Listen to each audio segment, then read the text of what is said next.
Welkom by Beeld TV, vanaf ons ateljee hier in Auckland Park in Johannesburg. By my ateljee is Beeld se redakteur Adrian Basson. Adrian, dit was 'n groot nuusweek geweest. Hoskins breek belofte. Nog in Kanla onthullings 155 miljoen en dan nou moet jy voel die Griquas-Stad moordenaar wat gefonnis is. Maar kom ons begin by die begin. Yuri Roo, die grootbaas van SA Rugby, het sy pos behou te midde van grootse aantuigings. KPMG wat hom betrek by beweerde bedrog terwyl hy nog by die Universiteit van Stellenbosch was. Maar hy hou sy werk en hoekom is dit belangrik dat ons hier so groot berig het? Ja. Kyk, Beeld het ook natuurlik 'n hofsaak geïnisieer oor die saak. Pieter, ek dink dit is belangrik om terug te gaan na die begin van die storie toe. Yuri Roo was die hoof van Maties Rugby gewees. In dieselfde tyd was hy hoof van finansies by die Universiteit van Stellenbosch. Die universiteit het self ontdek dat daar geld geskuif word tussen die universiteit se rekeninge en fondse na die Maties Rugby Club toe. Lyk my dit is blykbaar gewees om rugbyspelers se uitgawes te befonds, hulle studiegelde, hulle verblyf ensovoorts. Hulle het toe 'n forensiese audit laat doen deur KPMG, die forensiese auditfirma, wat bevind het dat daar is inderdaad bedrog gepleeg met hierdie transaksies. Die universiteit het toe eers iemand genaamd Chris de Beer, wat ook hoogop was by Maties Rugby en ook in die finansies departement saam met Roo gewerk het, het hulle afgedank weens hierdie beweringe. Maar die forensiese audit het ook vir Roo geïmpliseer. Wat die universiteit gedoen het, is hy het sy prokureurs gevra om 'n regsmening te gee oor wat hy behoort te doen in terme van die wet oor hierdie forensiese verslag. Advokaat François van Sail, wat natuurlik vir mense soos Shabir Sheikh verteenwoordig het, is gevra vir 'n regsmening. Hy het teruggekom na die Universiteit van Stellenbosch toe en gesê, julle moet hierdie ou van bedrog aankla, krimineel. Dit is hoe die storie begin het. Stellenbosch Universiteit Yuri Roo strafregtelike klagte by die valke aanhangig gemaak. Gebaseer op hierdie KPMG-verslag. Beeld het toe 'n aansoek gebring in terme van die toegang tot inligtingwet. Omdat dit 'n universiteit is, 'n universiteit word deur publieke fondse gedra, en waar ons vir die hof sê, ons wil toegang hê tot hierdie dokument om te sien wat met hierdie universiteitsgelde gebeur het. Baie ouers betaal natuurlik R1000 om hulle kinders te laat swat by Stellenbosch. Hulle sal nie gelukkig wees as die geld geskei word rugby klub toe nie. Dis die kort en lank van die storie. Die valke ondersoek steeds vir Roo van bedrog. Maar ja, ten spyte van hierdie beweringe, ten spyte van die publieke kennis daarvan dat hy 'n verdagte is in 'n bedrogsaak, het SA Rugby of SARU hom weer verkies tot bedryfshoof. Hulle sê hy doen baie goeie werk daar. Mens kan dit nie wegvat nie. Hulle sê hy's 'n goeie uitvoerende hoof. Die punt by staan, dis dieselfde man wat aangekla word van bedrog. Al het dit in sy vorige werk gebeur. Terwyl daar 'n ondersoek hangende is, die valke ondersoek dit steeds. Absoluut. Dis 'n ondersoek wat in die gang is. En intussen het SARU die forensiese slag bekom onder groot geheimhouding van Stellenbosch. Hulle het beloof hulle sal dit vir niemand wys nie en het vir Roo gewys, die beskuldigde. So dis 'n storie wat nie gemaklik sit by my nie. Ek dink baie reëls van goeie regering word hier verbreek. As hy natuurlik aan kriminaliteit skuldig is, gaan dit erge eier wees op SARU se gesig. Sê vir my Adrian, daar was 'n ooreenkoms tussen SA Rugby en die Universiteit van Stellenbosch dat hulle die verslag vertroulik sou en nie aan 'n derde party sou oorhandig nie. Nou, Beeld het vroeër die week berig dat Roo het nou wel die verslag by Hoskins gekry en dit was skynbaar strydig met die ooreenkoms. Roo is tog die voorsitter of die bedryfshoof van SA Rugby. Dink jy nie dit sou dink jy nie dit is bloot proses dat Roo ook toegang tot die verslag moet kry nie? Ek dink ons moet onthou die belangrike punt wat jy ook voorgemaak het, hier is 'n strafregtelike klagte, hier is 'n kriminele ondersoek aan die gang. Vat vir Jacob Zuma, vat 'n ander voorbeeld. Die oomblik terwyl hy 'n verdagte was van korrupsie, soos wat hy wag van die skerpioene, sou dit nie reg gewees het as hy toegang gehad het tot die KPMG-verslag wat hom impliseer by korrupsie of bedrog nie. Dieselfde beginsel geld hier. Dis 'n verdagte in 'n kriminele ondersoek. Hy behoort nie toegang te hê tot die dossier van bewyse teen hom nie. Op 'n stadium gaan hy die geleentheid kry om homself aan die hof te verdedig. Maar ons sal hierdie storie dophou. Tweede groot storie van die week en 'n storie wat ons al vir baie lank volg, storie Adrian, waar jy nouliks betrokke was al vir baie lank in Kanla, en elke keer as mense daai foto sien, dink jy dis moeg, maar jy sit weer en kyk daarna. Hierdie storie het gehandel oor die spesiale ondersoekeenheid se ondersoek. Ons wag nou al lank vir die uitslae daarvan, maar 155 miljoen rand se vermorsing. Dit lyk net erger as wat ons Ons kan nie in Kanla gaan nie net verdwyn nie. Ons kan nie wegstap daarvan nie.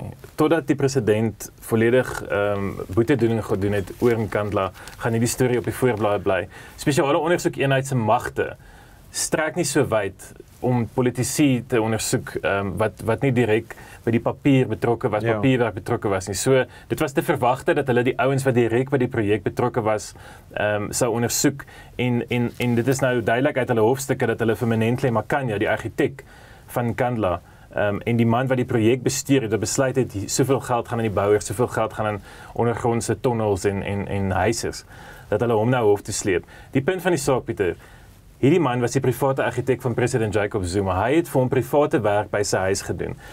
Zuma, hy is aangestel op grond daarvan. Ja.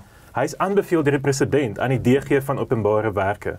En Zuma se naam kom nie een keer in die hofstukke voor nie. Die president Adrian het homself egter in 'n baie goeie posisie gesit. Nou ek bly hom omring met mense wat hom goedgesind is, wat hom waarskynlik nie gaan vervolg nie. Hoe en is 'n vraag wat ons baie mee worstel en oor gesels, maar die president lyk baie sterk op die oomblik. Dit lyk nie asof hy in 'n posisie is waar hy binnekort vervolg gaan word. Ons president is baie strategies en baie uitgeslape. Mense vra dikwels vir my, of mense het al dikwels gesê, weet Zuma kom dom voor, of hy is nie baie intelligente mens nie. Ek stem glad nie daarmee saam nie. Hy is ongelooflik uitgeslape en strategies. Jacob Zuma gaan nie sy handtekening sit op 'n dokument wat hom gaan impliseer by enige verkeerd doen nie. Hy kry ander mense om dit te doen. So, in hierdie geval gaan hierdie man waarskynlik die sondebok wees, Manentle Makanya, die argitek, hoewel hy opdragte van bo gekry het. En dis waar Zuma baie goed was. Hy het ook met die Schabir Shaik saak. Was daar nie eintlik papier waar hy geteken het nie. Hy sal nie, jy weet, hy's nie stupid nie. Hy gaan nie 'n dokument teken wat hom impliseer by korrupsie nie. Maar hy het mense om hom, soos jy sê, wat dit laat gebeur. Ek hoop nie die verhaal eindig hier nie. Dit kan nie eindig nie. Zuma sou gemaklik wees met hierdie ondersoek, want dit kan hom nie teiken nie.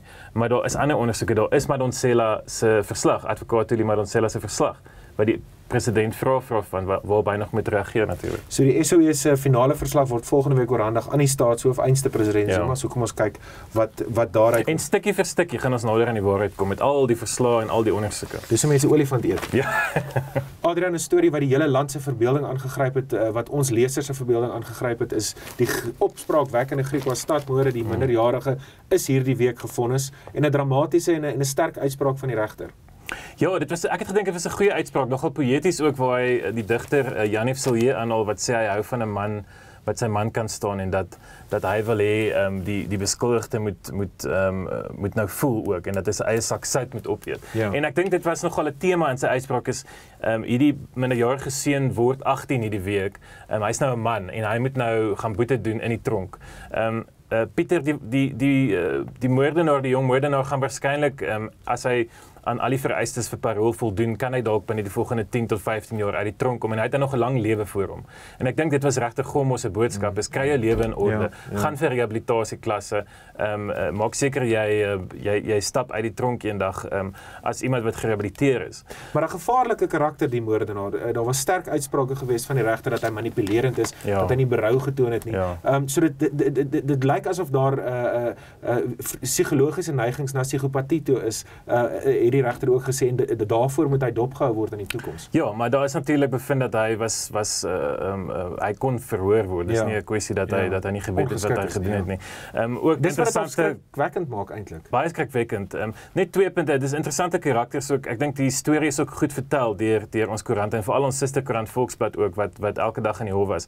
Jy weet mevrou Betty Steenkamp byvoorbeeld, die ou dame wat elke dag in die hof was en sê jy weet sy sal graag vir hom koek in die tronk wou vat en sy het ook deur haar eie pad gestap en wrogings en besef op die einde dat hy skuldig is. Daar is 'n voorbeeld waar sy weggelei word. Nee. En dan net 'n belangrike, maar ek dink laaste punt is dat sake soos hierdie Griquas-stad saak en die Gerrie Nel saak kry baie prominente aandag deur die media, maar ek dink wat goed is dat die publiek besef daar is nog bevoegde en bekwame aanklaers en polisiemanne daar buite wat sulke hoë profiel misdade kan aankla en tot skuldbevindings kan lei. Gerrie Nel, advokaat Kloete in die Griquas-stad saak. Jy weet, hierdie is mense wat jare lank al as staatsaanklaers werk en dit maak nie saak hoe duur die verdedigingsadvokaat is wat die beskuldigdes verteenwoordig nie. As 'n goeie polisiewerk en in albei sake was daar foute, maar polisiewerk wat voldoende is en goeie aanklaers kan nog steeds genoegsame bewyse voor 'n hof sit. So bes moontlik het Kloete en Nel 'n hele nuwe generasie van advokate op universiteit